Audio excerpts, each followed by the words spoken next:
Assalamualaikum warahmatullahi wabarakatuh. Selamat datang kembali di kuliah pemodelan sistem dan simulasi. Kali ini saya akan bahas tentang Discrete Event Simulation yang saya ambil dari bukunya Jerry Banks tentang Discrete Event System Simulation. Karena kita akan baca tentang Discrete Event Simulation, saya rasa kita perlu untuk mereview kembali apa itu Discrete System. Sebelum ke Discrete System, lawannya itu adalah Continuous System, di mana state variable dari pada continuous system ini memiliki state variable yang berubah sepanjang waktu, setiap waktu. Contohnya adalah debit air. Misalnya kita ingin mengukur debit air gitu ya di sungai mana, maka state dari debit air ini atau nilai di debit air ini akan berubah sepanjang waktu secara continuous. Sedangkan pada discrete system saya berikan contoh, misalkan di bank teman-teman ingin melihat berapa orang yang ada pada line tunggu. Nah, pada menit pertama teman-teman lihat nih, oh ada satu. Kemudian menit kedua, oh ada satu lagi. Kemudian menit ketiga, oh ada satu lagi, gitu dan seterusnya. Kemudian pada menit kesekian ini baru berubah menjadi 2. Dan state dari variable ini kan tergantung dari arrival time dari customer dan selesainya customer dari service tellernya. Jadi tergantung dari dua hal itu. Dan di sini teman-teman lihat bahwa perpindahan state dari variabel itu terjadi secara discrete. Jadi nggak sepanjang waktu itu berubah. Misalkan di sini dia berubah pada menit kesekian, kemudian di sini berubah pada menit kesekian dan seterusnya. Yang akan kita pelajari hari ini adalah pertama, mungkin ada beberapa konsep yang belum saya jelaskan untuk Discrete Event Simulation, kemudian ada Time Advancement Mechanism, ada flowchart dari eventnya, kemudian step-step dalam simulasi dengan contoh, lalu validasi dan verifikasi. Komponen-komponen dalam simulasi dalam sistem sudah saya cantumkan pada video yang pertama di Introduction to Simulation. Teman-teman bisa membuka kembali tentang komponen-komponen dalam sistem seperti state, events, activity, dan seterusnya. Namun di sini ada beberapa hal yang belum sempat saya sampaikan pada video tersebut. Salah satunya adalah tentang event list. Event list ini berisi list tentang nearest future events atau event yang akan terjadi dalam waktu yang dekat. Dan event tersebut akan dischedulekan untuk masuk dalam simulasi dan diurutkan berdasarkan pada waktu kejadian. Tentu kita tidak perlu mendapatkan seluruh event untuk keseluruhan simulasi. Ada beberapa hal yang perlu dipertimbangkan dan diketahui ketika kita melakukan simulasi dengan DS. Yang pertama adalah deskripsi komponen-komponen sistem dalam sistem yang akan kita pelajari. Misalkan kita harus tahu bagaimana sistem tersebut beroperasi, kemudian kita harus tahu state variables-nya, tahu events-nya, tahu activity-nya, dan seterusnya. Setelah itu kita juga perlu mempertimbangkan apa metode untuk mengenerate waktu kedatangan, misalnya waktu operasi atau service, kemudian juga komponen-komponen yang lainnya. Ada beberapa cara, mungkin bisa dengan deterministik, artinya waktunya fix, bisa juga dengan statistik, diambil secara random gitu ya, dan yang ketiga bisa juga dengan fungsi. Selain itu juga kita perlu memahami adanya simulation clock, nanti akan saya jelaskan di slide berikutnya. Nah, juga tentang prosedur untuk advancing waktu dalam simulation clock, dan juga metode untuk changing the state of the system ketika event tersebut terjadi. Simulation clock adalah variabel yang merepresentasikan simulated time. Ada dua cara mekanisme untuk mengubah waktu gitu ya dalam simulation clock. Yang pertama adalah next event time advance algorithm, di mana simulation clock itu akan berubah sesuai dengan ada tidaknya event yang terjadi. Kemudian yang kedua adalah fixed increment time advance, di mana simulation clock akan berubah dari satu value ke value yang lain dengan gap yang sama. Misalkan 2 satuan waktu, berarti kita akan mengupdate simulation clock itu dari 0, kemudian 2, 2 ke 4, 4 ke 6, dan seterusnya. Event yang terjadi pada rentang gap tersebut itu yang akan kita lihat gitu. Sedangkan pada next event time advanced algorithm kita tidak perlu mengingat-ingat adakah event yang terjadi atau tidak, tapi simulation clock-nya itu akan mengikuti ketika ada event yang terjadi dia baru update gitu. Next event time advanced algorithm ini yang paling banyak dipakai di simulation software, dan seperti yang sudah saya katakan sebelumnya, kita ini punya list tentang semua notifikasi event yang akan terjadi gitu. Sehingga ketika event tersebut terjadi, simulation clock-nya baru berubah. Tentu ketika hal ini diberlakukan, mungkin ada kalanya itu 10 satuan waktu tuh nggak berubah gitu simulation clock-nya, karena tidak adanya aktivitas atau tidak adanya event gitu ya. Kemudian ada kalanya juga simulation clock ini updated setiap satu satuan waktu ya, tergantung ada tidaknya event. Sehingga di sini disebutkan bahwa successive jumps dalam simulation clock itu generally variable in size, jadi memang gapnya itu nggak selalu sama, tergantung pada ada tidaknya event yang terjadi. Stopping kriteria untuk simulasi ada dua cara. Yang pertama menentukan time intervalnya. Misalkan kasusnya kita mensimulasikan job shop selama 40 jam. Berarti ya kita akan berhenti ketika sudah selesai selama 40 jam. Kemudian yang kedua dengan menentukan event tertentu gitu ya. Misalkan kita akan berhenti simulasi ketika sudah ada 100 customer yang selesai di service gitu. Ada 3 step yang kemudian disebutkan dalam buku Jerry. Yang pertama adalah kita harus tahu karakteristik dari sistemnya itu gitu ya, baik itu state, kemudian activity dan seterusnya, event dan seterusnya. Dan selain itu juga kita perlu menentukan karakteristik untuk setiap inputnya dalam simulasi. Misalkan apakah dimodelkan dengan probability distributions, atau entah itu continuous atau discrete, atau justru malah deterministik dan seterusnya. Kemudian yang kedua adalah ini part yang paling menurut saya paling penting ya, yaitu construct a simulation tabel. Setiap simulasi tabel itu pasti berbeda satu dengan yang lain tergantung pada problem atau masalah atau kasus yang diangkat. Biasanya yang saya lakukan adalah memahami dulu eventnya apa, state-nya apa, kemudian apa yang akan dinilai dari performa simulasi tersebut. Apakah dari jumlah orang yang menunggu, ataukah dari berapa lama waktu tunggu, karena itu akan mempengaruhi state yang akan kita kalkulasi. Kemudian yang ketiga, pada setiap repetisi satu kita akan generate value untuk setiap input dan kemudian mengevaluasi fungsinya dan mengkalkulasi responsnya. Misalkan kalau kita sudah mengenerate inter-arrival time, kita pasti tahu kan arrival time dari setiap customer. Kita juga kalau sudah mengenerate service time, kemudian kita akan tahu kapan customer itu being served, kapan dia harus waiting. Saya masih menggunakan kasus untuk queuing system sebagai contoh gitu ya dalam penggunaan pengaplikasian DIS ini. Misalkan kita akan membuat simulation model dengan Excel untuk single server bank, kemudian kita diminta untuk mengestimasi average waiting time in the queue dari customernya. Jadi berapa waktu tunggu dari customer, rata-ratanya berapa gitu. Nah, dari sini kita harus mendeskripsikan dulu state dari sistemnya. State dari sistemnya ini misalkan status dari servernya, apakah busy atau idle. Ini kan tergantung, ini akan menentukan apakah ketika customer datang itu langsung di being served atau harus menunggu. Kemudian yang kedua adalah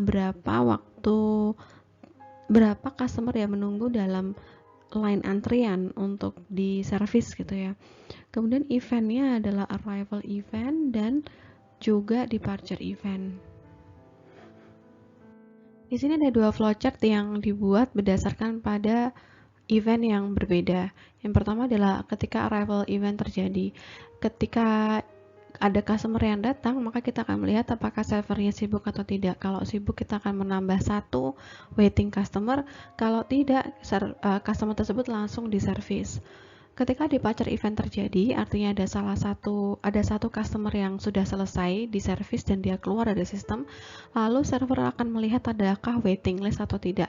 Kalau ada, dia akan mengambil satu waiting list, kemudian mengurangi satu customer dalam waiting list dan melakukan service. Durasi dari servicenya tergantung pada waktu yang kita generate gitu ya, entah itu dari statistik ataupun dari fungsi atau juga deterministik.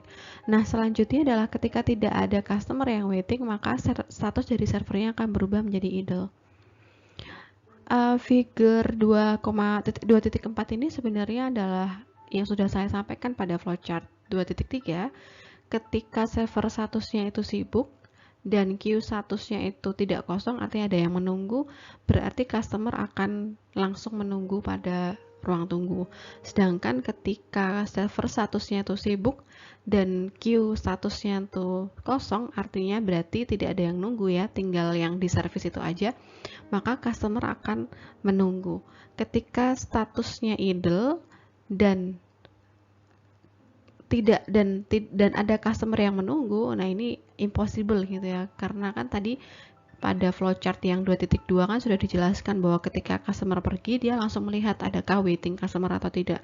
Kalau ada, langsung ngambil satu, sehingga status idle ini tidak mungkin terjadi ketika queue statusnya not empty atau ada orang yang nunggu.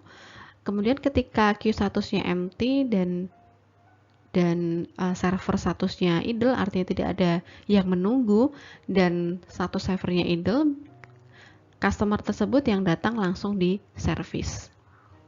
Kemudian yang figure 2.5 ini adalah penjelasan untuk setelah completion of service ya, setelah ada departure eventnya.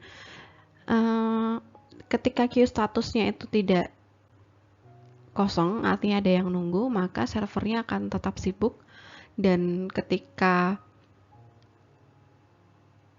ruang tunggunya itu kosong, maka servernya akan idle. Kemudian ketika queue-nya itu tidak kosong, maka tidak mungkin idle ya, jadi sini tulis impossible.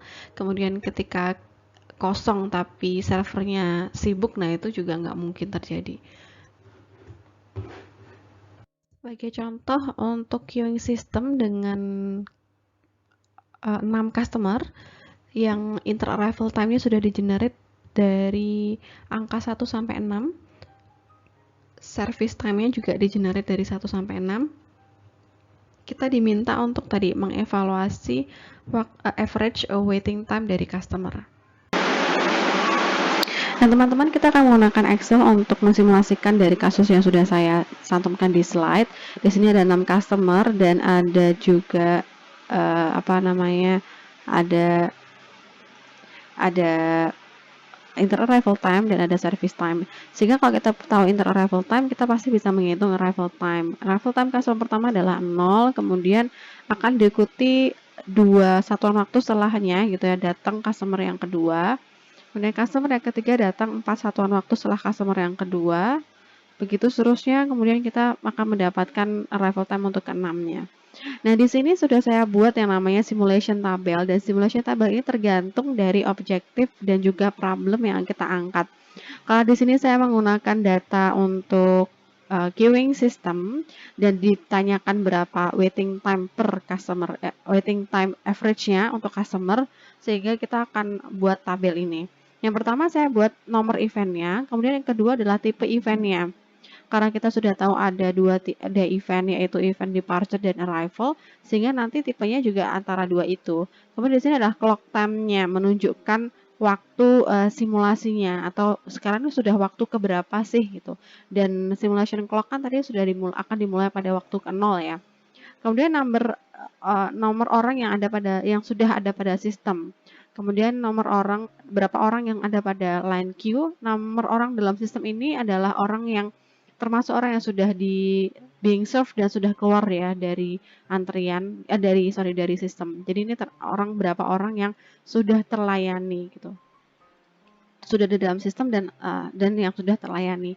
Kemudian server statusnya apakah idle, apakah busy. Kemudian berapa lama waktu idle-nya. Sebenarnya ini tidak ditanyakan sih di soal, tapi nggak ada salahnya kita juga menghitung. Nanti mungkin next-nya suruh hitung juga gitu idle time average-nya untuk server. Kemudian next arrival-nya kita akan schedulekan dan next departure-nya juga akan kita schedulekan.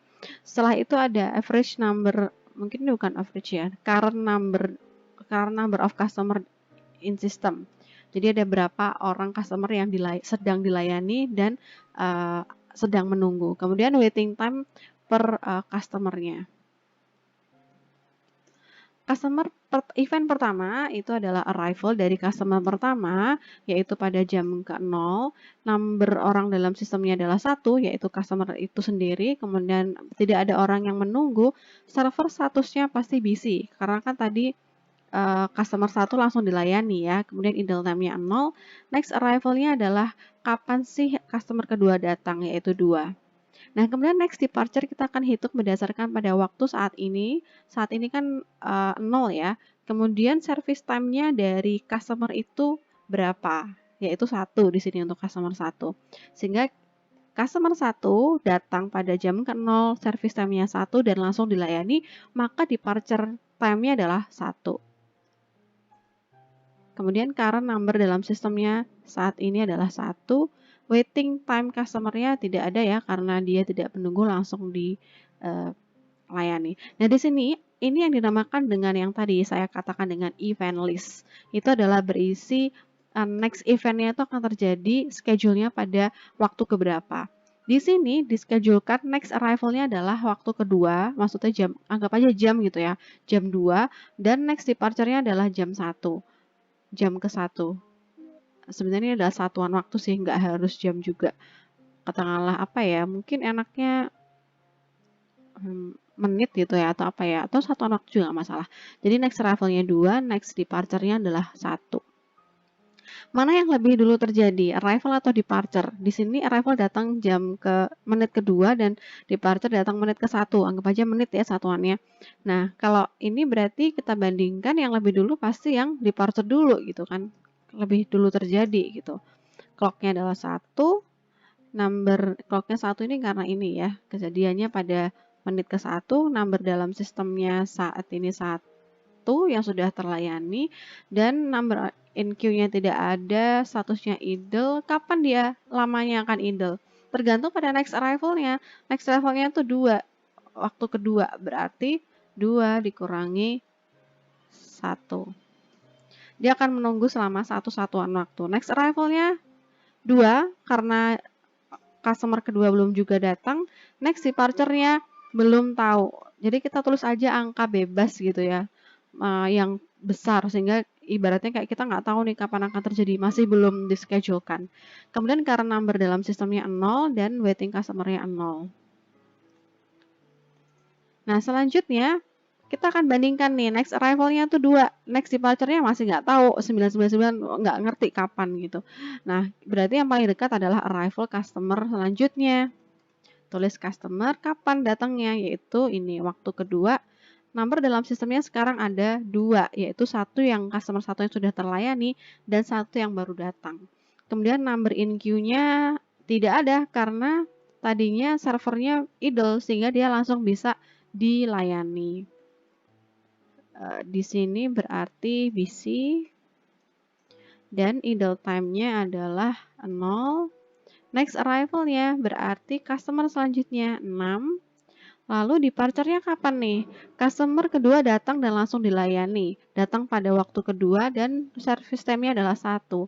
Sehingga next departure-nya adalah 3. Karena number dalam sistemnya 1, yaitu customer kedua, dan waiting-nya 0, karena dia langsung dilayani. Kemudian event yang keempat. Kita next arrival-nya tuh waktu ke-6, dan next departure-nya waktu ketiga. Berarti yang paling dulu terjadi yang departure. Clock-nya adalah departure-nya kapan tuh terjadi? Waktu ketiga, number dalam sistemnya berapa? 2, yaitu dua-duanya sudah terlayani. Number in queue-nya 0, server statusnya idle lagi. Berapa lamanya? Next arrival-nya adalah 6.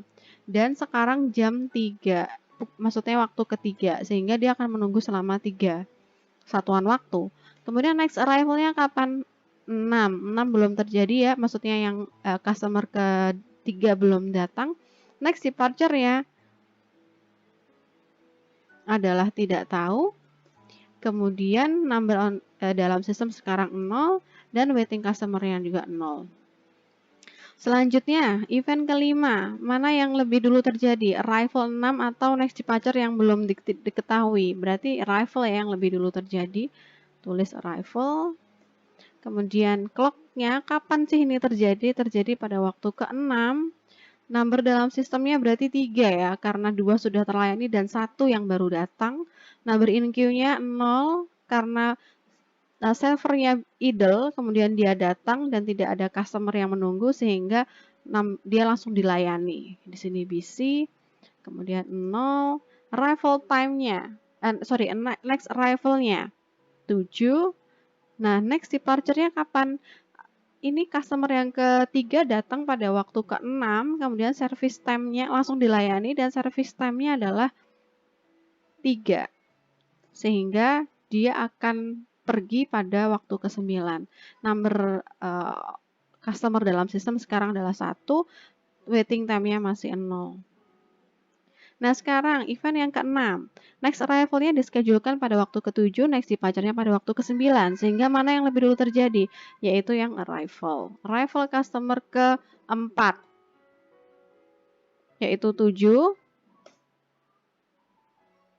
Berapa orang dalam sistemnya? 4 ya, karena ada 1 yang baru datang, kemudian 0. Dan selanjutnya server, bukan 0, karena dia busy dan masih melayani sehingga customer keempat ini akan menunggu. Idle-nya adalah 0. Next arrival-nya adalah 9. Nah, next departure-nya adalah 9 karena yang 9 ini belum terjadi ya. Kemudian number of customer dalam sistem sekarang ada 2 dan customer-nya nunggu berapa lama? Customer-nya akan dilayani pada saat departure-nya ini terjadi, next-nya ini 9 dan sekarang adalah pukul waktu ke-7. Jadi dia akan menunggu selama 2 satuan waktu. Kemudian sekarang next event-nya. Setelah kita lihat di list ternyata next arrival-nya sama ya. Jadi terjadi pada waktu ke-9 dan next departure-nya juga 9. Mungkin kita tulis dulu yang departure. Yang departure pada pukul 9. Kemudian number dalam sistemnya 4, masih sama, belum ada yang datang lagi. Number in queue-nya, karena ini departure, kemudian dia lihat ada orang yang menunggu, maka dia akan ambil satu customer tersebut dalam sistem, kemudian mengurangi number dalam queue-nya. Sehingga di sini 0, kemudian di sini masih busy, kemudian idle-nya juga 0, next arrival-nya adalah 9, dan next departure-nya adalah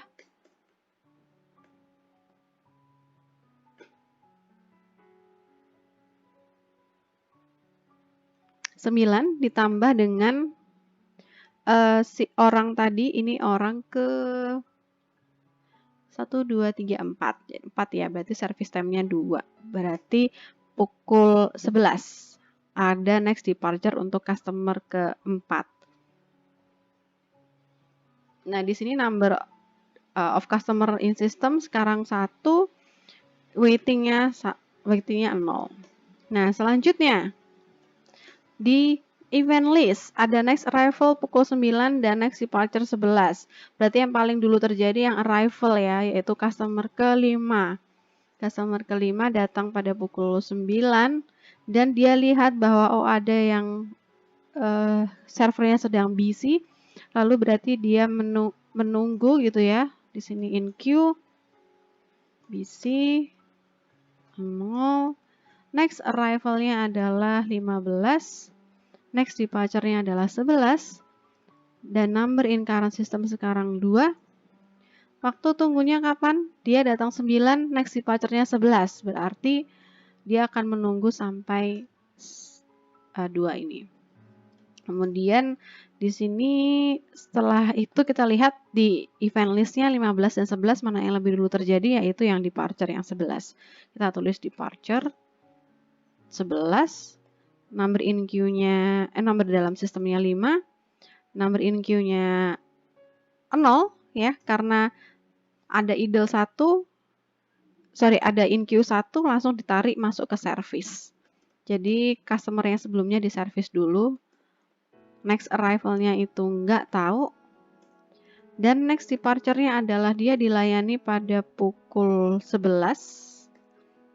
Dan next arrival-nya 15 ya, belum terjadi pada pukul 11 dan dilayani untuk service time-nya adalah 1. Jadi pada pukul 12 dia akan keluar. Number in current system sekarang adalah 1, waiting time-nya 0. Selanjutnya, mana yang lebih dulu terjadi, 15 atau 12? Ya pasti yang minimal ya, yang 12 dulu yang terjadi, yang departure. 12, lalu di sini adalah number in systemnya 6. Oh, sebentar, ada yang salah mungkin ya di sini. 1, 1, 2, 3, 4, 4, 5. Oh, ini masih 5. Nah, kemudian number in queue-nya 0, sekarang idle. Karena nggak ada yang in queue ya, jadi dia langsung idle. Statusnya idle-nya berapa lama? Ya sampai next arrival, 15 kurangi waktu sekarang, jadi dia nunggu 3. Kemudian next arrival-nya adalah 15, dan next departure-nya belum tahu karena nggak ada yang di service sekarang. Kemudian number in current system nggak ada, number in queue-nya juga nggak ada. Nah, sekarang yang terakhir adalah arrival time-nya ya, karena next event-nya adalah arrival pada waktu ke-15 dan next departure-nya masih belum tahu. Jadi ini 15. Number in system-nya 6. Number in queue-nya tidak ada karena servernya idle dan tidak ada yang menunggu, berarti langsung dilayani. Servernya jadi busy, kemudian idle-nya 0. Dan next arrival-nya adalah tidak ada, artinya habis ya, karena kita cuma punya customer. Next departure-nya adalah dia datang 15 dan langsung dilayani, berarti di sini service time-nya 4. Tambah 4, 19. Number in current system-nya 1, waktu tunggunya 0. Dan yang terakhir adalah event departure dari customer ke-6. 19, number in systemnya 6, kemudian in queue-nya 0, idle-nya sampai kapan ya, sampai nggak tahu karena sudah habis.